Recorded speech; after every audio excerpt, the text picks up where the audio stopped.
नमस्कार। आज की साहित्यिक कड़ी में हम जानेंगे गोस्वामी तुलसीदास जी के बारे में। तुलसीदास जी भक्ति काल के बहुत बड़े महाकवि हैं। आइए जानते हैं उनकी काव्य विधा के बारे में।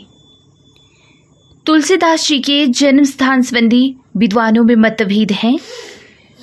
कुछ विद्वान मानते हैं कि तुलसीदास जी का जन्म सोरों क्षेत्र में हुआ था, यानी कि उत्तर प्रदेश के एटा नाम के सोरों क्षेत्र में, जिनमें शामिल हैं लाला सीताराम, गौरी शंकर द्विवेदी, हजारी प्रसाद द्विवेदी, राम नरेश त्रिपाठी, रामदत्त भारद्वाज और गणपति चंद्रगुप्त।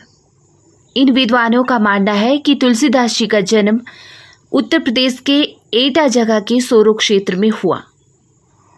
और जो विद्वान तुलसीदास जी का जन्म मानते हैं कि बांदा के राजापुर जगह में हुआ, उनमें शामिल हैं वैनी माधव दास, महात्मा रघुवर दास, शिव सिंह सेंगर, राम गुलाम द्विवेदी और रामचंद्र शुक्ल। राइट, तो ये इनके जन्म संबंधी मतभेद हैं विद्वानों में। और इसी तरह से जन्म काल संबंधी मतभेद भी हैं। जैसे वेनी माधव दास और रघुवर दास जी मानते हैं कि तुलसीदास जी का जन्म संवत 1554 को हुआ, और शिव सिंह सेंगर का मानना है कि तुलसीदास जी का जन्म संवत 1583 को हुआ, और पंडित राम गुलाब द्विवेदी और जॉर्ज ग्रियर्सन का मानना है कि संवत 1589 को तुलसीदास जी का जन्म हुआ। और उसी तरह अंतसाक्ष्य के अनुसार संवत 1589 को ही तुलसीदास जी का जन्म सही ठहरता है। सामान्यतः तुलसी का जन्म संवत 1589 अर्थात ईस्वी में बात करें तो 1532 ईस्वी और मृत्यु संवत 1680 अर्थात 1623 ईस्वी मानी जाती है। तुलसीदास जी की मृत्यु के संबंध में यह दोहा बड़ा प्रसिद्ध है कि संवत 1680 असी गंग के तीर, श्रावण शुक्ला सप्तमी तुलसी तजो शरीर। और शुक्ल जी ने टोडर के वंशजों के प्रमाण के आधार पर इस दोहे की दूसरी पंक्ति को इस प्रकार सही माना कि संवत 1680 अस्सी गंग के तीर, श्रावण कृष्णा तीज सनी तुलसी तजो शरीर। राइट, तुलसीदास जी की माता का नाम हुलसी था और पिता का नाम आत्माराम दुबे था। पत्नी का नाम रत्नावली और इनके दीक्षा गुरु रहे नरहरियानंद, जिन्हें नरहरि दास भी कहा जाता है या नरहरि नंद भी माना जाता है, और इनके शिक्षा गुरु रहे शेष सनातन। आचार्य शुक्ल जी नरहरि दास व नरहरियानंद को तुलसी का गुरु नहीं मानते हैं। तुलसी की पत्नी रत्नावली द्वारा तुलसी को अत्यधिक आसक्ति के कारण धिकारे जाने के वृतांत का उल्लेख प्रियादास की भक्तमाल की टीका तुलसी चरित यानी कि जो रघुवर दास ने लिखी है, वह गोसाई चरित्र जो वैनी माधव दास ने लिखी है उसी में मिलता है। रहीम, महाराज मानसिंह, नाभाजी, टोडर व मधुसूदन, सरस्वती आदि तुलसी के मित्र स्नेही कहे जाते हैं। रहीम की इनसे समय समय पर दोहों में लिखा पढ़ी भी हुआ करती थी। शुक्ल जी तुलसीदास को रामानंद की बैरागी परंपरा में नहीं मानते, वे उन्हें स्मार्त वैष्णव कहते हैं। स्मार्त वैष्णव अर्थात आस्तिक व पंचोदीपासक को ही स्मार्त कहते हैं। तुलसी पर विशिष्टाद्वैत व सिद्धि संप्रदाय यानी कि जो रामानुजाचार्य जी ने चलाया था उसका प्रभाव है। तुलसी को हिंदी का जातीय कवि कहा जाता है। तुलसीदास जी की रचनाओं की बात करें तो तुलसी के कुल 12 ग्रंथ ही प्रामाणिक मिलते हैं, जिनमें 5 बड़े हैं व 7 छोटे हैं। रचनाओं का क्रम व तथ्य डॉक्टर उदय भानु सिंह कृत तुलसी काव्य मीमांसा के अनुसार यहाँ पर दिया जा रहा है। जैसे तुलसीदास जी की रचनाएं देखिए। वैराग्य संदीपनी जो इन्होंने ब्रज भाषा में लिखी संवत 1626 से 27 के बीच, और वैराग्य संदीपनी तुलसी द्वारा रचित दोहे, सोठे और चौपाई में एक मुक्तक काव्य है। इसमें तुलसी ने खुद ही इसे यानी कि वैराग्य संदीपनी को अखिल ज्ञान का सागर कहा है, और इसमें संत स्वभाव, संत महिमा, नीति, भक्ति, राम नाम महिमा आदि की चर्चा है।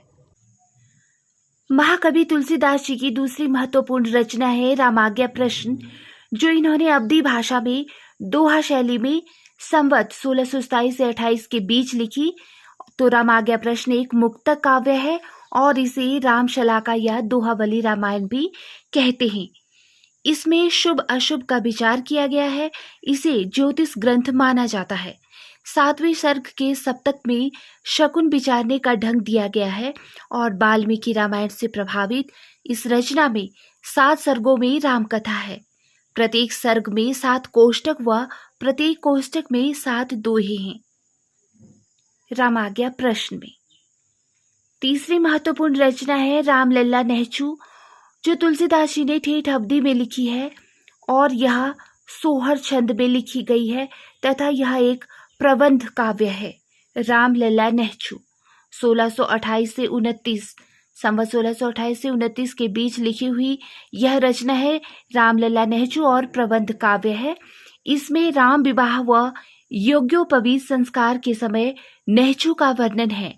तुलसी का श्रृंगारी व रसिक पक्ष इसमें प्रकट हुआ है। और नेक्स्ट महत्वपूर्ण रचना है तुलसीदास जी की जानकी मंगल, जो इन्होंने अवधी भाषा में लिखी है सोहर छंद में और यह भी प्रबंध काव्य है। जानकी मंगल प्रबंध काव्य की रचना इन्होंने संवत 1629 से 30 के बीच की है और इसमें राम और सीता के विवाह का वर्णन किया है। इसका आधार है वाल्मीकि रामायण। नेक्स्ट महत्वपूर्ण रचना है रामचरितमानस, जो इन्होंने अवधी भाषा में दोहा चौबाई शैली में लिखी है और रामचरितमानस प्रबंध काव्य है तथा संवत 1631 की रचना है। इसमें 1074 कड़वक भी है और रामचरितमानस 7 कांडों में रामकथा का वर्णन है। नेक्स्ट महत्वपूर्ण रचना है गोस्वामी तुलसीदास जी की पार्वती मंगल, जिसकी रचना की इन्होंने संवत 1643 में और यह अवधी भाषा में लिखा हुआ एक प्रबंध काव्य है पार्वती मंगल, जिसमें मंगल और हरिगीतिका छंदों का प्रयोग किया गया है। इसमें शिव पार्वती विवाह का वर्णन है और इसका आधार है कालिदास का कुमार संभव। नेक्स्ट महत्वपूर्ण रचना है तुलसीदास जी की कृष्ण गीतावली, जो इन्होंने ब्रज भाषा में लिखी है।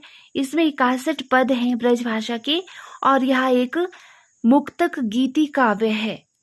कृष्ण गीतावली की रचना इन्होंने संवत 1643 से 60 के बीच में की है और इसमें भगवान का लोकरंजक रूप इन्होंने दर्शाया है। कृष्ण का बाल चरित्र, गोपिका प्रेम व मथुरा गमन, भ्रमण गीत का वर्णन इसमें किया गया है। इस रचना में पदों का प्रयोग कृष्ण काव्य परंपरा का द्योतक है।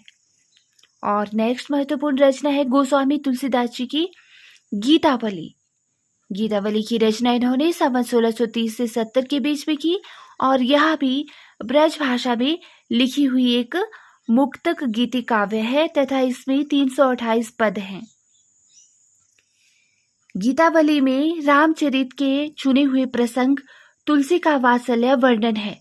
इसमें मर्यादा पुरुषोत्तम राम नहीं है, हास परिहास करते सीता के साथ हिंडोला झूलते राम है और इसका माधुर्यपूर्ण वर्णन किया है। राम गीतावली या पदावली रामायण नाम से भी प्रसिद्ध मानी जाती है। अर्थात यह जो गीतावली है ना तुलसीदास जी की, इसे राम गीतावली या पदावली रामायण के नाम से भी जाना जाता है और यह भी 7 कांडों में राम कथा का वर्णन करती है। नेक्स्ट महत्वपूर्ण रचना है तुलसीदास जी की विनय पत्रिका, ब्रज भाषा में ही लिखी हुई है। संवत 1631 से 79 के बीच में लिखी हुई है और इसमें कुल पद है 279 और जो विनय पत्रिका है यह भी एक मुक्तक गीति काव्य है। विनय पत्रिका में तुलसीदास जी ने आत्मनिवेदन व राम भक्ति की याचना की है और इसे राम विनयावली भी कहते हैं। कलयुग के अत्याचारियों के खिलाफ यह तुलसी की राम से फरियाद है। नेक्स्ट महत्वपूर्ण रचना है तुलसीदास जी की दोहावली, जो ब्रज भाषा में दोहा सोरठा छंदों में लिखी गई है। इसमें कुल 573 दोहे हैं और 22 सोरठे हैं और दोहावली एक मुक्तक काव्य है जिसकी रचना ब्रज भाषा में संवत 1626 से 80 के बीच में की है महाकवि तुलसीदास जी ने। दोहावली में नीति भक्ति आदि की चर्चा की गई है। और नेक्स्ट महत्वपूर्ण रचना है वर्बी रामायण, जो वर्बी छंद में ही लिखी गई है। जिसका रूप है मुक्तक काव्य रूप, और बर्बे रामायण अवधी भाषा में लिखी गई है संवत 1630 से 80 के बीच। बर्बे रामायण उत्तरकांड में कवितावली की तरह राम विषयक व अन्य देवी देवता विषयक वर्वे रखे गए हैं। इसमें मंगलाचरण नहीं है तथा 7 सरग हैं। रहीम के बर्बे नायिका भेद से यह प्रभावित रचना है बर्बे रामायण।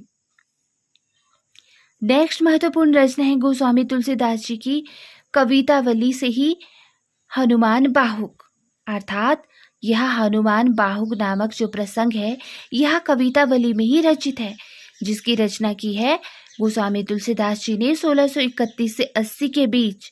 यह ब्रज भाषा में रचित है और यह कवित और छपे छंदों में रचित है। इसमें कुल 325 छंद हैं और मुक्तक काव्य रूप है हनुमान बाहुक। इसमें 7 कांडों में राम कथा, उत्तरकांड में काशी की महामारी का वर्णन है और हनुमान बाहुक इसी का भाग माना जाता है, अर्थात कवितावली का। राइट। तुलसी की प्रथम रचना मानी जाती है वैराग्य संदीपनी तथा आखिरी रचना है कवितावली। हालांकि कुछ विद्वान रामलला नेहचू को पहली रचना मानते हैं। कुछ विद्वान हनुमान बाहुक को कवितावली से अलग रचना मानते हैं और इसी आधार पर तुलसी की अंतिम रचना हनुमान बाहुक में मानी जाती है। हनुमान बाहुक की रचना तुलसी ने बाहु रोग से मुक्ति के लिए की थी। कवितावली के काव्य रूप के संबंध में विवाद रहा है। कुछ विद्वान इसे प्रबंध काव्य व मुक्त काव्य मानते हैं, कुछ प्रबंध मानते हैं तो कुछ मुक्तक मानते हैं, और ऐसा ही विवाद राम गीतावली के संबंध में भी है। रामलला नेहचू, जानकी मंगल व पार्वती मंगल तीनों मंगल ग्रंथ हैं और ये रचनाएं मांगलिक अवसर पर गाए जाने के लिए लिखी गई हैं। वैराग्य संदीपनी, रामलला नेहचू, जानकी मंगल, पार्वती मंगल व बर्बे रामायण, इन लघु कृतियों को पंचरत्न भी कहा जाता है। अंग्रेज भाषा वैज्ञानिक बिम्स ने तुलसीदास की भाषा को पुरानी वैसवाड़ी कहा है। तो प्रश्न बनते हैं कि तुलसीदास की कौन सी रचनाएं पंचरत्न में शामिल की जाती हैं? वैराग्य संदीपनी, रामलला नेहचू, जानकी मंगल और पार्वती मंगल तथा बर्बे रामायण। और तुलसीदास जी की भाषा को वैज्ञानिक, अंग्रेजी वैज्ञानिक बिम्स ने क्या कहा है? तो पुरानी वैसवाड़ी कहा है। राइट। अब हम समझेंगे महाकवि तुलसीदास जी की रामचरितमानस को बहुत ही अच्छे ढंग से। रामचरितमानस की रचना तुलसी ने संवत 1631 अर्थात 1574 ईस्वी में चैत्र शुक्ल राम नवमी मंगलवार को आरंभ की थी। इस संदर्भ में यह पंक्ति बड़ी प्रसिद्ध है कि संवत 1631 करऊं कथा हरिपद धर सीसा। रामचरितमानस की अधिकांश रचना अयोध्या में ही हुई थी। कुछ अंश विशेषतः किष्किंधा कांड काशी में रचा गया। यह ग्रंथ 2 वर्ष 7 माह व 26 दिन में पूर्ण हुआ था। मानस के 7 कांडों का क्रम इस प्रकार है। सबसे पहले बालकांड, फिर अयोध्या कांड, फिर अरण्य कांड, फिर किष्किंधा कांड, फिर सुंदरकांड, फिर लंका कांड और फिर उत्तरकांड। इस तरह से 7 कांड है यह रचना। इसके मुख्य छंद दोहा व चौपाई है, परंतु बीच बीच में अन्य छंदों का प्रयोग भी मिलता है। प्रायः 8 हरतालियों के बाद एक दोहा है, वह यही कड़वक संख्या भी दी गई है। इसमें कुल 1074 कड़वक हैं। इसमें प्रसंगानुकूल सभी रसों का समावेश है, किंतु शांत रस की प्रधानता है। अयोध्या कांड को मानस का हृदय स्थल भी कहा गया है। चित्रकूट सभा यानी कि अयोध्या कांड में लोक नीति, वैध नीति व राजनीति का समन्वय है। शुक्ल जी ने इसे आध्यात्मिक घटना कहा है। तुलसी ने मानस के 7 कांडों को 7 सोपान कहा है, जो कि शरीर व आत्मा को शुद्ध करने वाले मानसरोवर के पवित्र जल की ओर ले जाते हैं। शुक्ल जी ने रामचरितमानस को लोक मंगल की साधनावस्था का काव्य माना है। मानस में 4 घाटों के माध्यम से 4 संवादों का वर्णन है। तुलसी ने मानस की तुलना सरोवर से की है, जिसके 4 घाट हैं, जैसे कि राजघाट, पनघाट, पंचायती घाट और गौ घाट। राजघाट विशेष जनों के लिए उपलब्ध है और इसे ज्ञान घाट भी कहा गया है। इसका आशय है शिव पार्वती संवाद से। पनघट जिसे सती नारियों के लिए रखा गया है और पनघट का विशेष अर्थ है प्रणपूर्ण, सती स्त्री जो पराये पुरुष की छाया भी स्पर्श न करे। इसे उपासना घाट भी कहा गया है और इसका आशय काकभुशुंडी गरुड़ संवाद से है। पंचायती घाट जिसे जनसाधारण के लिए उपलब्ध कराया गया है, इसे कर्म घाट भी कहा गया है और इसका आशय है याज्ञवल्क्य भारद्वाज संवाद से। इसमें मुनि याज्ञवल्क्य और ऋषि भारद्वाज संवाद दिखाया गया है। गौ घाट दीनहीन सबके लिए उपलब्ध है। इसे दैन्य घाट प्रपति घाट भी कहा गया है और इसका आशय है तुलसी सकल मानस संवाद से। इस तरह यह 4 घाट हैं। मानस के 4 घाट अर्थात 4 संवादों में 4 कल्प की राम कथा है और हर घाट के माध्यम से राम को प्राप्त किया जा सकता है। रामचरितमानस में सीता त्याग व संभोग वध प्रसंग नहीं मिलते। मानस की पहली टीका रामचरण दास ने लिखी थी। मानस पर सर्वाधिक प्रभाव अध्यात्म रामायण का पड़ा और तुलसी ने सर्वप्रथम रस खान को मानस सुनाई थी। मानस के विषय में रहीम ने लिखा है कि रामचरितमानस विमल संतन जी प्राण, हिंदुवान को वेद सम यवनहि प्रकट कुरान। मानस के उत्तरकांड में तुलसी की विचारधारा के दर्शन होते हैं। मानस व कवितावली में कलिकाल का वर्णन मिलता है। तो ये थी महाकवि तुलसीदास जी की रामचरितमानस। अब जानेंगे हम विनय पत्रिका के बारे में। विनय पत्रिका जिसका अर्थ है प्रार्थना या अर्जी। तुलसी ने राम की सेवा में यह अर्जी भेजी है। इसमें 7 ड्योढ़ियां हैं। उनके अधिकारी हैं गणेश, सूर्य, शिव, दुर्गा, गंगा, यमुना व हनुमान। 6ठी ड्योढ़ी के पश्चात 2 वन हैं, आनंद वन यानी कि काशी तथा चित्रवन अथवा चित्रकूट, जिनका यथास्थान वर्णन है। 7 ड्योढ़ियों के पार भगवान राम का राजमहल है, जहां लक्ष्मण, भरत व शत्रुघ्न जानकी से भी सिफारिश करने की प्रार्थना करते हैं। अंत में राम तुलसी के प्रार्थना पत्र पर हस्ताक्षर करते हैं। यह प्रपति काव्य है और प्रपति एक मानसिक स्थिति है जिसमें अपने को दीन व निराश्रित समझने वाला भक्त अपना सर्वस्व भगवान को समर्पित कर देता है। तुलसी की भक्ति भावना। तुलसी ने नवदा भक्ति में दास्य भक्ति को प्रमुखता से स्थान दिया है। नवदा भक्ति के अन्य प्रकार भी दास्य भक्ति के अनुकूल होकर यहाँ आते हैं। नवदा भक्ति जानिए अर्थात 9 प्रकार की भक्ति। वैष्णव धर्म द्वारा इस भक्ति पद्धति का विकास हुआ और यह व्यवहारिक भक्ति पद्धति है। श्रीमद् भागवत में इसका वर्णन इस प्रकार है। श्रवणम कीर्तन विष्णु समन्नम पाद सेवनम अर्चनम बंदनम दास्यम आत्मनिवेदनम। विष्णु की कथा का श्रवण करना, कीर्तन करना, स्मरण करना, चरणों की सेवा करना, पूजन करना, वंदना करना, दास्य भाव रखना, सख्य भाव रखना, आत्मनिवेदन अर्थात विनय भाव से भक्ति करना। इन सभी 9 प्रकारों का समान भाव से निर्वहन करना जरूरी नहीं। भक्त अपनी इच्छा अनुसार चुनाव कर सकते हैं। सूर में सख्य भाव प्रमुख है तो तुलसी में दास्य भाव प्रमुख है। गीता, अध्यात्म रामायण में भी नवदा भक्ति का उल्लेख है। अध्यात्म रामायण में यह कुछ भिन्न है। वेदों में भी नवदा भक्ति के आंशिक संकेत मिलते हैं। तुलसी शुद्ध रूप से अहेतुकी भक्ति या निष्काम भक्ति को मानते हैं।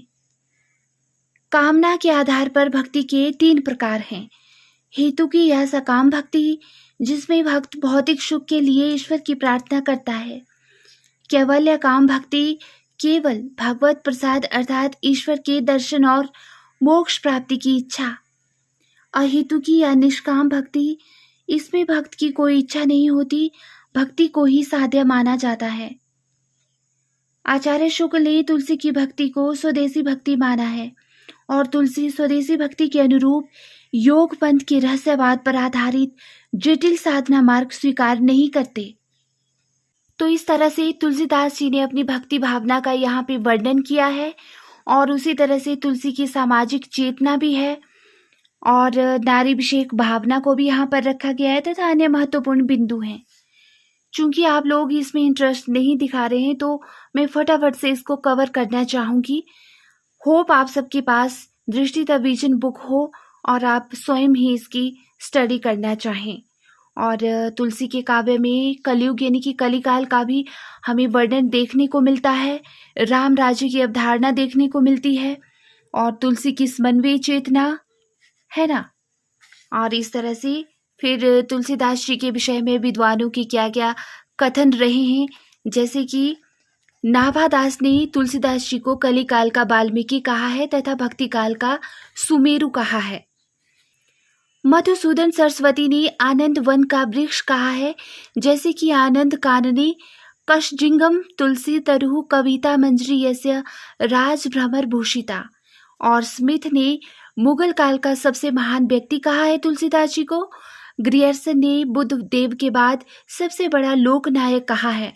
और आचार्य रामचंद्र शुक्ल ने कहा है कि तुलसीदास जी की वाणी की पहुंच मनुष्य के सारे भावों व्यवहारों तक है। तुलसीदास जी उत्तरी भारत की समग्र जनता के हृदय मंदिर में पूर्ण प्रेम प्रतिष्ठा के साथ विराजमान रहे हैं। हिंदी काव्य की सब प्रकार की रचना शैली के ऊपर गोस्वामी तुलसीदास जी ने अपना उच्च स्थान प्रतिष्ठित किया है। यह उच्चता और किसी को प्राप्त नहीं। और वहीं पर आचार्य हजारी प्रसाद द्विवेदी ने कहा कि भारतवर्ष का लोकनायक वही हो सकता है जो समन्वय करने का अपार धैर्य लेकर आया हो। तुलसी का सारा काव्य समन्वय की विराट चेष्टा है। रामविलास शर्मा ने तुलसीदास जी को एक जातीय कवि कहा है। और भिखारी दास ने तुलसी गंग दुबव है सुकविन के सरदार, इनके काव्यन में मिली भाषा विविध प्रकार। और अयोध्या सिंह उपाध्याय हरिओध ने कविता करके तुलसी न लसी कविता लसी पा तुलसी की कला, यह कहा है तुलसी जी के संबंध में। और लाला भगवान दीन और बचन सिंह ने तुलसीदास को रूपकों का बादशाह कहा है। आचार्य रामचंद्र शुक्ल ने अनुप्रास का बादशाह कहा है तुलसीदास को। तो वहीं पर डॉक्टर उदय भानु सिंह ने उत्प्रेक्षाओं का बादशाह कहा है। तो ये बड़ी महत्वपूर्ण पंक्तियां कही हैं विभिन्न आचार्यों ने या विद्वानों ने तुलसीदास जी के संबंध में। इसके बाद हमारे सामने आते हैं नाभादास, फिर केशवदास और इस तरह से अन्य तथ्य रखे जाते हैं इनके बारे में। फिर रसिक संप्रदाय का वर्णन आता है, उसमें जो जो कवि हैं जैसे कि अगरदास, और अगरदास के बारे में तथ्य हैं तथा साथ ही फिर प्रमुख राम भक्त कवि और उनकी रचनाओं का यहाँ पर वर्णन किया गया है, जैसे विष्णुदास, ईश्वरदास, अगरदास, तुलसीदास, केशवदास, नाभादास, प्राणचंद चौहान, हृदय राम, माधव चरण, लाल दास, कपूर चंद्रिका, नरहरि बारहट, राम प्रिय शरण दास, सेनापति, विश्वनाथ सिंह, रामचरण दास, रामलल पांडे। इस तरह इनके बारे में, इनकी रचनाओं के बारे में यहाँ पर अच्छे से दिया गया है कि इन कवियों ने किस किस शैली का प्रयोग किया और कौन कौन सी इनकी रचनाएं रही। और उसके बाद आता है फिर हमारे सामने कृष्ण भक्ति शाखा, जिसे सगुण काव्य धारा के नाम से भी जाना जाता है। और इसकी भावगत विशेषताएं, शिल्पगत विशेषताएं यहाँ पर रखी गई है। और साथ ही यहाँ पर बताया गया है कि किस तरह से भागवत पुराण के आधार पर ही श्री कृष्ण को अवतारी पुरुष माना गया और उसके दो रूप माने गए, ऐश्वर्यमय रूप और माधुर्यमय श्री कृष्ण, राइट। और फिर यहाँ पर कृष्ण काव्य परंपरा से संबंधित संप्रदायों का परिचय दिया गया है, जैसे कि जो जो महत्वपूर्ण संप्रदाय हुए, जैसे सनकादि संप्रदाय, निम्बार्क संप्रदाय, रुद्र सखी, हरिदासी, गौड़ीय, राधा बल्लभ संप्रदाय, जिनके बारे में हम पहले भी बात कर चुके हैं। और इन्हीं के बारे में वर्णन करते हुए बल्लभाचार्य जी के बारे में यहाँ पर बताया गया है, राइट। फिर आगे देखिए, अष्टछाप के कवियों के बारे में बताया गया है कि अष्टछाप की स्थापना कैसे हुई, कब हुई, है ना। और यहाँ पर जो अष्टछाप के प्रमुख 8 कवि है उनके बारे में बताया है। फिर कुंभन दास के बारे में, फिर सूरदास के बारे में। सूरदास कृष्ण भक्ति शाखा के बड़े ही महत्वपूर्ण कवि रहे हैं और इनकी द्वारा रची गई सूर सागर, भी महत्वपूर्ण रचना मानी जाती है। तो उसी के बारे में यहाँ पर बताया गया है कि सूरदास की अमर कीर्ति का आधार है सूर सागर। इसमें कुल 4936 पद हैं और 12 स्कंद है। भागवत पुराण का यह एक उपजीव्य ग्रंथ है और सूर सागर के 12 स्कंधों का यहाँ पर संक्षिप्त परिचय मिलता है फिर देखने के लिए। सूरदास की भक्ति भावना किस तरह की रही है, राइट, उसके बारे में बताया गया है। भ्रमर गीत के बारे में बताया है। और इस तरह से आप सबके पास अगर बुक्स है तो आप स्वतः ही इसकी स्टडी कर लीजिएगा सूरदास के बारे में और अष्टछाप के और कृष्ण भक्ति साध धारा के जितने भी महत्वपूर्ण कवि हैं उनके बारे में अच्छे से बताया है। और फिर वल्लभ संप्रदाय के प्रमुख कवि कौन हुए, यानी कि कृष्ण काव्य धारा के, उनकी कौन कौन सी रचनाएं रही उनके बारे में वर्णन है। ओके, यहाँ पर समस्त कृष्ण काव्य के बारे में है वर्णन। और इसी तरह से गौड़ीय संप्रदाय के बारे में, जितने भी हमारे संप्रदाय रहे उनके बारे में अच्छे से यहाँ पर बताया गया है। सखी संप्रदाय, राधा वल्लभ संप्रदाय, गौड़ीय संप्रदाय, राइट। तो ये सब वर्णन है। संप्रदाय निरपेक्ष कवि कौन कौन से रहे, जैसे मीराबाई है ना, रस खान, ये किसी भी संप्रदाय में शामिल नहीं थे। ये संप्रदाय निरपेक्ष कवि रहे हैं, मीराबाई और रस खान। ओके, तो प्रश्न बनता है कि संप्रदाय निरपेक्ष कवि कौन कौन से हैं कृष्ण काव्य धारा में या भक्ति काल के।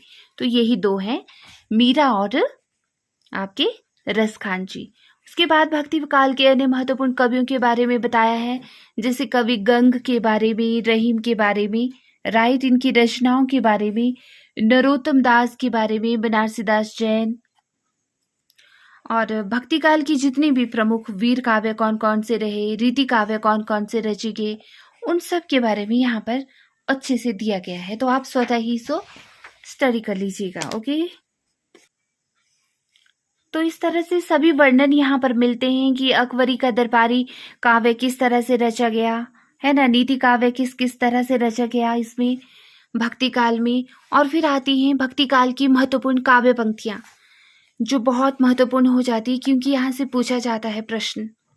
जैसे कबीर दास की काव्य पंक्ति देखिए, झिलमिल झगड़ा झूलते है ना, गुरु प्रसादी जयदेव नामा, दशरथ सुत्ती हूँ लोक बखाना, पंडित मिथ्या करूँ बिचारा है ना, आपो ही देवा साईं के सब जीव हैं, तत्वमसी इनके उपदेशा, जाग बलिक और जनक समादा, गहन एक कनक ते गहना, हो बलि कब देखो ही तो ही, तंत्र न जानू मंत्र न जानू, जानू सुंदर काया, राइट। हरी रस पिया जानिए, दिन भर रोजा रहत है, राती हनत है गाय, यह तो खून वह बंदगी, कैसे खुशी खुदाए, नैया बिच नदिया डूबती जाए, मुझको क्या तू ढूंढे बंदे, मैं तो तेरे पास रे, मैं कहता हूँ कागन देखी, तू कहता कागज लिखी, चल चलन सब लोग कहत, हरि जननी में बालक तोरा, मन के हारे हार है मन के जीते जीत, सदगुरु हम सूरेज कर, जे तू बावन भवनी जाया, त्यान बाट हुई काहे ना आया, हरी मोरी पियो में हरी की बहुरिया,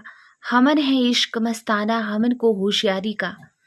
तो इस तरह से माया महा ठगनी, मोरी चुनरी में परी गयो दाग, मेरा तेरा मनुआ कैसे एक होई रे, दुल्हनी गावहु मंगल चारू, घूंघट के पट खोल रे, संतों आई ज्ञान की आधी, सूर समाना चंद में दहू किया घर एक, दुर्बल को न सताइए, बोया पेड़ बबूल का आम कहाँ ते हुए, पोथी पड़ी पड़ी जग मुआ, निंदक नियरे राखिए, संस्कृत है कूप जल भाका बहता नीर। तो इस तरह की ये सारी की सारी कबीरदास जी की काव्य पंक्तियां हैं जो बहुत महत्वपूर्ण हैं और परीक्षा में पूछी जाती है, इनमें से कोई भी पंक्ति, राइट। उसी तरह से आगे संत नामदेव, इनकी महत्वपूर्ण काव्य पंक्तियां देखिए, ये मन मेरी सुई तन मेरा धागा, और ये तीनों पद अपने गुरु विशोभा खेचरनाथ के संबंध में ही इन्होंने कहे हैं संत नामदेव ने, है ना, कि मन मेरी सुई तन मेरा धागा, सुफल जन्म मोको गुरु कीना, दुख विसार सुख अंतर कीना। और सगुण भक्ति के पद है इनके कि भक्त हित मार्यो हरिना कुछ, नृसिंह रूप हवे देह धर्यो। और निर्गुण भक्ति के पद जैसे माई ना होती बाप ना होती, कर्म ना होत काया, हम नहीं होते तुम नहीं होते कौन कहाँ ते आया। और पांडे तुम्हारी गायत्री लोधे का खेत खाती थी, लेकर ठेंगा टंगरी तेरी लंगत लंगत जाती थी। है ना, हिंदू पूजे देहरा, मुसलमान मस्जिद, नाम से भी है जहां देहरा न मस्जिद। तो इस तरह की ये काव्य पंक्तियां हैं आपकी संत नामदेव की।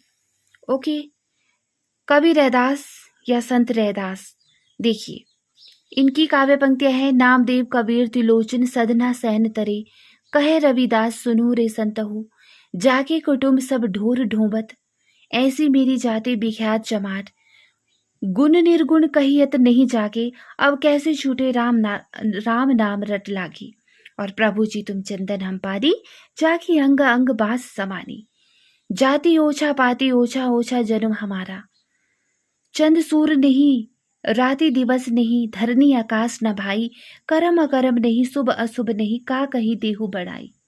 राइट, तो ये संत रैदास या रविदास की काव्य पंक्तियां रही है महत्वपूर्ण, कि जब हम होती तब तू नाही, अब तू नहीं मैं नाही, अतल अगम जे लहरी, मई उदधी जल केवल जल माही, माधव क्या कहिए प्रभु ऐसा, जैसा मानिए होई न तैसा, और मन चंगा तो कटौती में गंगा। तो ये महत्वपूर्ण काव्य पंक्तियां रही हैं संत रविदास की। अब गुरु नानक देव जी की काव्य पंक्तियां देखिए, कि इस दम दा मैनू कीवे भरोसा, आया आया ना आया ना आया, यह संसार रैन दा सुपना, कहीं देखा कहीं नहीं दिखाया, जो नर दुख में दुख नहीं माने, जिन सिर सोहन पटिया मांगी पाई संधूर, ते सिर काती मुनि अहि गल विधि आपे धूर। तो ये गुरु नानक देव जी की काव्य पंक्तियां हैं। और उसी तरह से दादू दयाल की काव्य पंक्ति, कि भाई रे ऐसा पंथ हमारा, द्वेपक रहित पंथ गह पूरा अवरण एक अधारा, घीब दूध से रही रमी रह व्यापक सबते टोर, दादू बक्ता बहुत है मथी काढ़ी ते और। ये दादू की काव्य पंक्तियां हैं। और मलूकदास, अब तो अजबा जपो मन मोरे, सुर नर असुर टलुआ, जागे मुनि ग्रंथव है जाके चेरे, कबू न करते बंदगी दुनिया में भूले, अजगर करे न चाकरी पंछी करे न काम, दास मलुका कही गए सबके दाता राम, और सब हिन के हम सबे हमारे, जीव जंतु मोही लगे प्यारे, तीनों लोग हमारी माया, अंत कतहु से कोई नहीं पाया। तो ये मलूकदास की काव्य पंक्तियां हैं। उसी तरह से आप सुंदरदास की काव्य पंक्तियां, जैसे संत सुंदरदास श्रृंगार रस के कट्टर विरोधी थे, और वे लिखते हैं कि रसिक प्रिया रस मंजरी और श्रृंगार रही जानी, चतुराई करी बहुत विधि विषय बनाई आनी। सुंदरदास ने विभिन्न प्रदेशों की रीति नीति पर भी अनेक व्यंग्यपूर्ण उक्तियां कही हैं। जैसे उन्होंने गुजरात प्रदेश पर कहा कि आप हऊ छीत अतीत सो होत बिलारो कुकर चाटत हांडी, और मारवाड़ पर कहा कि वृष न नीर न उत्तम, चीर सुदेशन में गत देश है मारू, और दक्षिण पर कहा कि रांधत प्याज बिगारज नाज न आवत लाज, करे सब भच्छन, और पूरब पर कहा कि बामन क्षत्रिय वैसरु, सूदर चारोई वर्ण के मच भागारत। और आगे लिखते हैं कि पति हिंसो प्रेम होए, पति हिंसो नेम होए, पति हिंसो क्षेम होए, पति हिंसो रथ है। राइट, और आगे लिखते हैं कि फेरे जब सांग तब को नहीं धीर धरे, कायर कंपाए मान होत देखी मन में, बोलिए तो तब तब बोलिए जबकि बुद्धि होए, न तो मुख मौन कही चुप होए रहिए, ब्रह्म ते पुरुष अरु प्रकृति प्रगट भई, प्रकृति ते महत्व पुनि अहंकार है। तो ये सुंदरदास की काव्य पंक्तियां थी। अब देखिए रज्जब, जिन्हें कि रजब अली खान के नाम से भी जाना जाता है, उनकी काव्य पंक्तियां हैं, वेद सुवाणी कोपजल दुखसु प्रपाति होए, संतो मगन भया न मेरा, और धुनि ग्रभे उत्पन्नो दादू योगेंद्रा महामुनि। दादू दयाल धुनिया थे, हालांकि कुछ लोग उन्हें गुजराती ब्राह्मण भी मानते हैं। ये धुनि ग्रभे उत्पन्ने दादू योगेंद्रा महामुनि, ये रज्जब की इन्हीं पंक्तियों से पता चलता है। धर्मदास की काव्य पंक्तियां, जैसे शाह सिकंदर जल में बोरे, बहुरी अग्नि पर जा रे, मेहमद हाथी आनी झुकाए, सिंह रूप दिखराए, झरी लगे महलिया गगन गहराए, और मितऊ मड़िया सुनी करी गैलो। अब देखिए सूफी शाखा निर्गुण काव्य धारा की कवियों की प्रमुख काव्य पंक्तियां, जैसे कुतुबन की, रुक्मिनी पुनि वैसे ही मरी गई, कुलवंती संसो सती भई, और बाहर वह भीतर वह हुई, घर बाहर को रहे न कोई। राइट, ये मृगावती और रुक्मिणी के सती होने के दृश्य के बारे में कहा है। बंचन की काव्य पंक्ति देखत ही पहचानू तो ही और बिरहा अवधि अब कहा पारा। मलिक मोहम्मद की बात करें तो इनकी काव्य पंक्तियां हैं, विक्रम धनसा प्रेम के बारा, सपनावती कहाँ गयूं पतारा, मधुपाश मुग्धावती लागी, गगनपुर होई का बैरागी। और आगे हैं कि आदि अंत जैसी कथा अहे, लिखी भाषा चौपाई कहे, ओ मन जानी कविता की था, तन चितउर मन राजा की था, ये सिंहल बुद्धि पद्मिनी जी था, गुरु सुआ जे पंथ दिखावा, विनु गुरु जगत को निर्गुण पावा। राइट। और प्रेम कथा यही भांति विचारहु, सरवर तीर पद्मिनी आई, वरुणियान अस ओपहा, ओही मिलान जो पहुँचे ओई, मानुस प्रेम भय बैकुंठी, नाही त कहा चार भई मुट्ठी, छाय उड़ाए नील इन एक मोठी, तीनहा उड़ाई परी थी मी छूटी। पीयूसो कहू संदेश राहे भौरा है काग, सोधनी विरहे जरी, मुई देख धुआं हम लाग, नैन तो जेखा कमल भा, निर्मल नीर शरीर, हसस जो देखा हंस भा, दसन ज्योति गनगहीर। तो ये इनकी महत्वपूर्ण काव्य पंक्तियां हैं। फिर रोई कोई नहीं बोला, बरसे महा झकोरी, है ना, बरसे मघा झकोरी, मोहम्मद कवि यह जोरी सुनावा, जेही के बोल विरह के गाया। और आगे उस्मान की है, उस्मान की ये बड़ी महत्वपूर्ण है कि बलदीप देखा अंग्रेजा, तहाँ जाई जेही कठिन करीजा। ओके, अंग्रेजों की द्वीप का जिक्र किया है यहाँ पर। और बसंत यानी कि ऋतु बसंत, नौतन बन फूला, जह जह भोर कुसुम रंग भूला।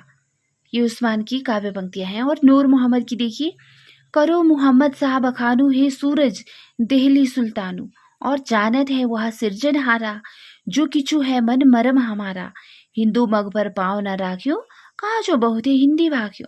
यानी कि तत्कालीन हिंदी उर्दू विवाद का प्रभाव अनुराग बांसुरी के बारे में यह कहा है। राइट। नूर मोहम्मद की काव्य पंक्तियां हैं ये। और आगे देखिए, यहाँ पर अब देखिए हम राम भक्ति शाखा सगुण काव्य धारा के कवियों की काव्य पंक्तियां, जैसे कि रामानंद की काव्य पंक्तियां देखिए, आरती कीजिए हनुमान लल्ला की, दुष्ट दलन रघुनाथ कला की, और सतगुरु में बलिहार तोर, विकट कटक रे भाई, संध्या तारिणी सर्व दुख विदारिणी, जात पात पूछे नहीं कोई, हरि को भजे सो हरि का होई। तो ये रामानंद की काव्य पंक्ति है। कई बार इसे कुछ बच्चे कबीर की काव्य पंक्ति भी समझ लेते हैं या रविदास की। तो देखिए यह है रामानंद की कि जात पात पूछे नहीं कोई, हरि को भजे सो हरि का होई। और आरती कीजिए हनुमान लला की, जो हनुमान जी की आरती है ना, वह भी रामानंद ने ही लिखी थी। ओके, नेक्स्ट है अगरदास, कुंडल ललित कपोल जुगलास परम सुदेसा, तिनको निरखी प्रकाश लजत राकेश दिनेसा, और पहरे राम तुम्हारी सोबत में, मति मद अंध नहीं जोबत। यह अगरदास की काव्य पंक्तियां हैं। गोस्वामी तुलसीदास की देखिए दोहावली से कि हिये निर्गुण नय नहीं सगुन, रसना राम सुनाम, मनहु परट सुबट लसत, तुलसी ललित ललाम, एक भरोसे एक बल, एक आस विश्वास, एक राम घनश्याम हित चातक तुलसीदास। और साखी शब्दी दोहरा कहे कि नहीं उपखान, का भाका का संस्कृत प्रेम चाहिए सांचू, के तो ही लागही राम प्रिय, के तो प्रभु प्रिय होई।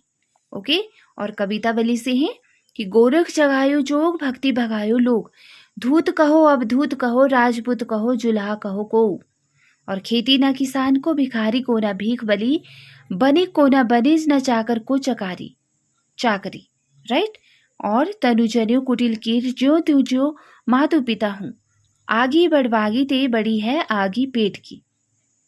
और आगे लिखते हैं तुलसीदास कवितावली में कि अवधेश के द्वारे सकारे गई सुत, गोद के भूपति ले निक से, और बालधी विशाल विकराल, ज्वाल जाल मानो, झूठा है झूठो है झूठो सदा जुग, संत कहत जे अतु लहा है, मातु पिता जग जाई, तजो विधु हूँ न लिखी कछु भली भलाई, भाल भलाई। और लालची ललाट विललाट, द्वार द्वार दीन बदन मलिन, मन मिटे ना बिसुरना, राम को रूप निहारत जानकी, कंकन के नग की परछाई। और विनय पत्रिका से हैं तुलसीदास जी की काव्य पंक्तियां कि अवलो नसानी अवनो नसे हूँ, राम कृपा भव निशा सिरानी, जागो फिरी न डसे हूँ। कबहू को यह रहनी रहूंगो, पुरुष भजन अति दुस्सह, श्रवण सुनी तेहि पावक न दहोंगो। केशव कही न जाय का कहिए, देख तब रचना विचित्र हरि, समुझी मनहि मन रहिए। केशव कही न जाई का कहिए। तो ये विनय पत्रिका से ये काव्य पंक्तियां हैं कि जागे प्रिय न राम विदेही, तजिए ताहि कोटि वैरी सम, जदपि परम स्नेही। अर्थात कहते हैं कि यह पद तुलसी ने मीरा के पत्र के उत्तर में लिखा था कि जाके प्रिय न राम विदेही, तजिए ताहि कोटि वैरी सम, जदपि परम स्नेही। और नेक्स्ट काव्य पंक्ति है कि श्री रामचंद्र कृपालु भजुमन, हरण भव भय दारुणम। राइट, तो श्री राम स्तुति है यह जो तुलसीदास द्वारा की गई है विनय पत्रिका में। और आपने भी कई बार यह स्तुति गाई होगी श्री राम की, है ना। श्री रामचंद्र कृपालु भजमन, हरण भव भय दारुणम, नव कंज लोचन कंज मुख कर, कंज पद कंजारुणम, कंदर्प अगणित अमित छवि नव, नील नीरज सुंदरम, श्री रामचंद्र कृपालु भजुमन, हरण भव भय दारुणम। तो इस तरह से विनय पत्रिका में यह राम स्तुति है जो तुलसीदास जी द्वारा की गई है या लिखी गई है। अब रामचरितमानस से देखिए कि वर्णा नामर्थ संघाना रसाना छंद सामपि, मंगलाना च कर्तारो वंदे वाणी विनायको, और बंदौ गुरुपद पदुम परागा, सुरुचि सुवारस सरस अनुरागा, सिया राम मैं सब जग जानी, है ना, करहूं प्रणाम जोरी जुग पानी। इसमें हमें विशिष्ट द्वैत का आभास होता है इस काव्य पंक्ति से। और तेहि अवसर एक तापस आवा, तेज पुंज लघु बयस सुहावा, गिरा आरथ जल विजी, सम कहियत भिन्न भिन्न। तो ये काव्य पंक्तियां पूछी भी जाती हैं, देखिए यहीं से पूछी जाती है। महत्वपूर्ण जितनी भी काव्य पंक्तियां हैं वे सब आपके सामने हैं। मैं पुनि निज गुर सन सुनी, कथा सो सुकर खेत, और कीर्ति भनेति भूली भली सोई, अगुण सगुण दुई ब्रह्म स्वरूपा, पुर नहीं पुरहिनी सघन चारु चौपाई, कत विधि सुजी नारी जगमाही, और भक्ति ही ज्ञान ही नहीं कछु भेदा, उभय हरि भव संभव खेदा।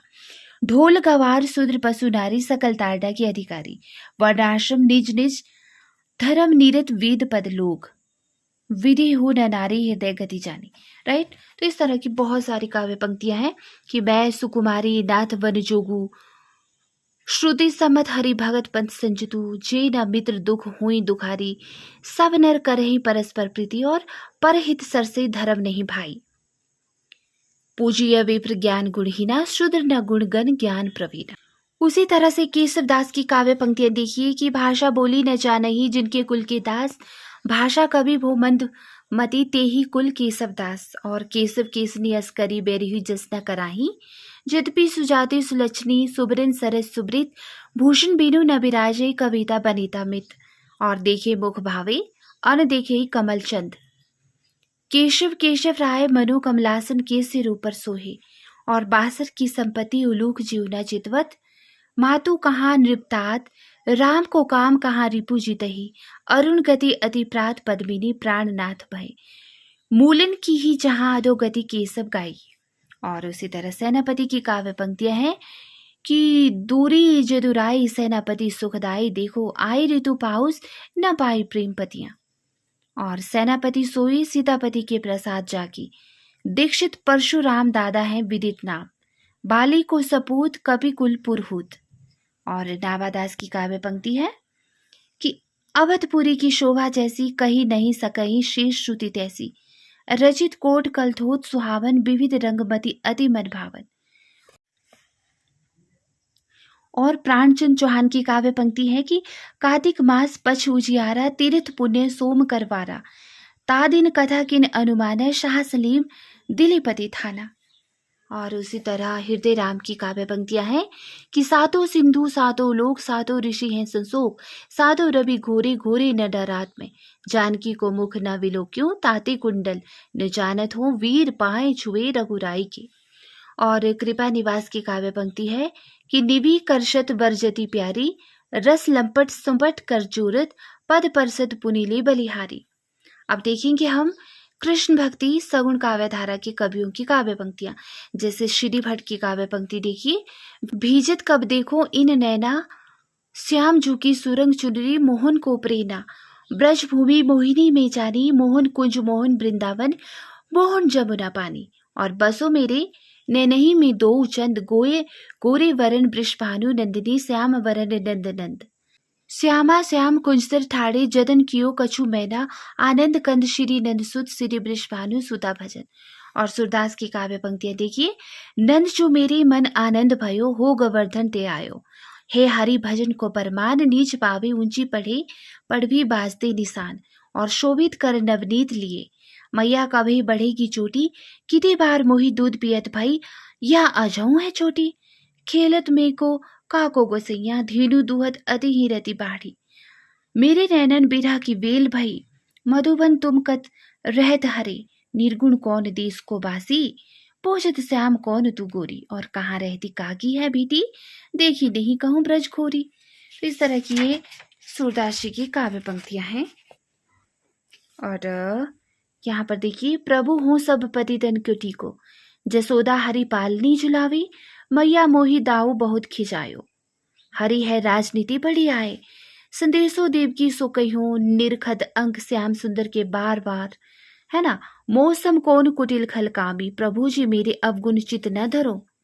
और चरण कमल बंदो हरि राय, चरण कमल बंदो हरि राय, प्रेम प्रेम ते होए, प्रेम ते पारही पइये, बिनु गोपाल बैरिन भई कुंजिया, दिल मलिल वृषभानु कुमारी, निसी दिन वर्षत नेन हमारे, आयो घोष बड़ो व्यापारी, उर में बाकन चोर गढ़े, आए जोग सिखावन पांडे, हम तो कान्हा केली की भूखी, हमारे हरि हारिल की लकड़ी, हम भक्तन के भक्त हमारे, दृढ़ इन चरणन केरो भरोसो, अब गति गति कछु न कहत न आवे, तलफत रहित मीन चातक ज्यो, तजो मन हरि विमुखन को संग। तो ये सब सूरदास जी की काव्य पंक्तियां थी। अब परमानंद दास की काव्य पंक्ति देखिए कि कहा करो बैकुंठी जाई, जहां नहीं नंद जहां न जसोदा, नहीं जहां गोपी गवाल न गाए, राधे जू हीरावली टूटी, उरज कमल दल माल मरगजी, बाम कपोल अलग लट छूटी। राइट। और कृष्णदास की काव्य पंक्तियां हैं कि मोह मन गिरधर छवि पर अटक्यो, ललित त्रिभंग चाल पे चली की, चिबुक चारू गड़ी ठटक्यो। और आगे लिखते हैं कृष्णदास कि कंचन मणि मरकत रस ओपी, नंद सुवन के सुंगम सुख कर अधिक विराजती गोपी, तरनी तनया तट आवत है प्रात समय। और नंददास की काव्य पंक्ति है कि ताहि छिन उडु राज, उदित रस राज सहायक, और नव मरकत मणि श्याम कनक, मणि गम ब्रज वाला, कहन श्याम संदेश एक में तुम पे आयो, कहन श्याम संकेत कहूँ अवसर नहीं पायो। राइट। और अब अष्टचाप के अन्य कवियों की काव्य पंक्तियां देखिए, जैसे कुंभन दास की काव्य पंक्ति है, तुम नीके दुही जानत गैया, चलिए कुंवर रसिक मनमोहन, लागो तिहारे पैया। और चतुर्भुज दास जी लिखते हैं कि जसोदा कहा कहो हूँ बात, तुमरे सुत के कर्तव्य मोपे, कहत कहे नहीं जात। और चित स्वामी जी लिखते हैं कि भोर भये नव कुंज सदन ते, आवत लाल गोवर्धन धारी, लटपट पाग मरगजी माला, शिथिल अंग डगमत गति न्यारी। और वहीं पर गोविंद स्वामी जी लिखते हैं कि प्रातः समय उठी जसुमती, जननी गिरधर सुत को उबटिन हनवती। ओके। और हित हरिवंश की काव्य पंक्तियां हैं कि रहो को कहो मनी दिए, ब्रज नव तरुणी कंदब मुकुटमणि, श्याम आजू बनी। और विपिन घन कुंज रति, केली भुज केली रुचि, सबसो हित निष्काम मति, वृंदावन विश्राम। यह तो एक मन बहुत ठोर, करी करी करी कही कोन सचु पायो। और इसी तरह हरिराम व्यास जी लिखते हैं कि हुतो रस रसिकन को आधार, विन हरिवंश ही सरस रीति को कापे चलिए भार। ओके। वृंदावन के रुख हमारे माता पिता सुत बंध, और आज कछु कुंजन में वर्षा सी, बादल दल में देखी सकी रे, चमकती है चपला सी, सुधर राधिका प्रवीण बिना, वर रास राच्यो, श्याम संग वर सुढंग, तरनी तनया तीरे। तो ये हरिराम व्यास की काव्य पंक्तियां थी। और अब मीराबाई की काव्य पंक्तियां देखेंगे हम। बसो मेरे नैनन में नंदलाल, मन रे परसी हरि के चरण। और घायल की गति घायल जाने और न जाने कोई, पग बांध घुंघरिया नाची रे। और रस खान की काव्य पंक्तियां हैं कि देखी गदर हित साहिबी दिल्ली नगर मसान, छिनही बादशाह वस की ठटक छाड़ी रस खान। मानस हो तो वही रस खान बसो ब्रज गोकुल के गंवारन, और या लकुटी अरु कामरिया पर राज तिहूं पुर को तजी डारो। ब्रह्मा में ढूंढियो पुरानन गानन वे दरिया सुनी चौगुनी जायन, और मोर पखा सिर ऊपर राखिए गुंज की माल गरे पारी होंगी पहिरोंगी। ओके, और शेष महेश गणेश दिनेश सुरसिहु चाही निरंतर गावे, धुरी भरे अति शोभित श्याम जो जैसी बनी सिर सुंदर चोटी। रस खानी कबो ही आखिन सुब्रज की वन बाग तड़ाग निहारो, जेहि बिनु छाने कछु ही नहीं जाने जात विशेष, सोई प्रेम जेहि जान के रहिन जात कछु शेष। तो ये रस खान की महत्वपूर्ण काव्य पंक्तियां थी।